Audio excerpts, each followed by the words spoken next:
I've always been an advocate of a turnover-related capping, so that we know that salaries are the things that drive football clubs into an unsustainable position. What people forget, and what the PFA seem to routinely forget, is that the sustainability of football clubs is actually more prevalent than an individual player, because without football clubs, the players will have nowhere to play. So the default setting of this slightly divisive, outmoded organisation is no. We're not going to do this. We're going to set back and we're going to push back and say that football's always survived the way it survived and it will go on surviving as it does, which was Gordon Taylor's default setting.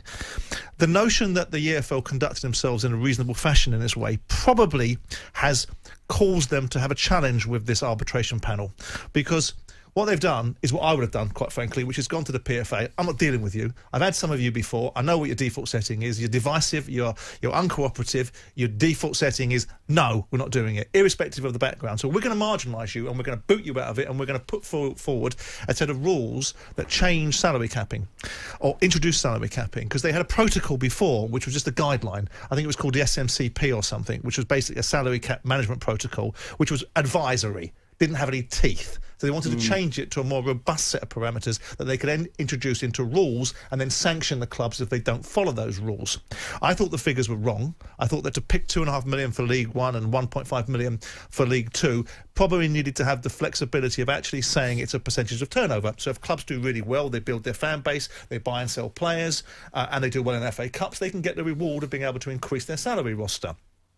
But I think marginalising the PFA out of the equation was a fool's errand, because it gave this arbitration panel, which most of the time are kangaroo courts, an opportunity to say, you didn't exhaust the process. You didn't follow through with every aspect of saying mediation. When you go to court on a case, the judge asks you, have you done any mediation? Now, that mediation could have consisted of two people sitting in a room blowing raspberries at one another and walking out, but mediation was attended to.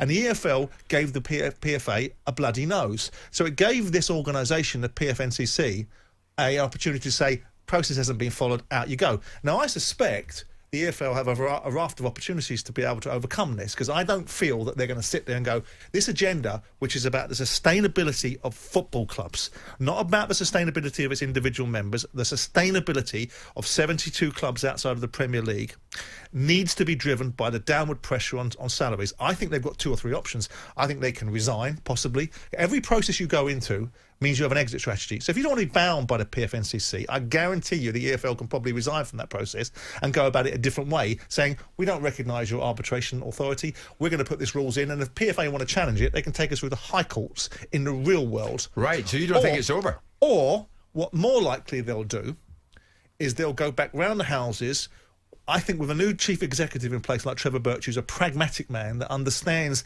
the way of doing deals, hence the reasons why we got the ridiculous PFA to come off their high horse and start funding some testing for their members, right? Yeah.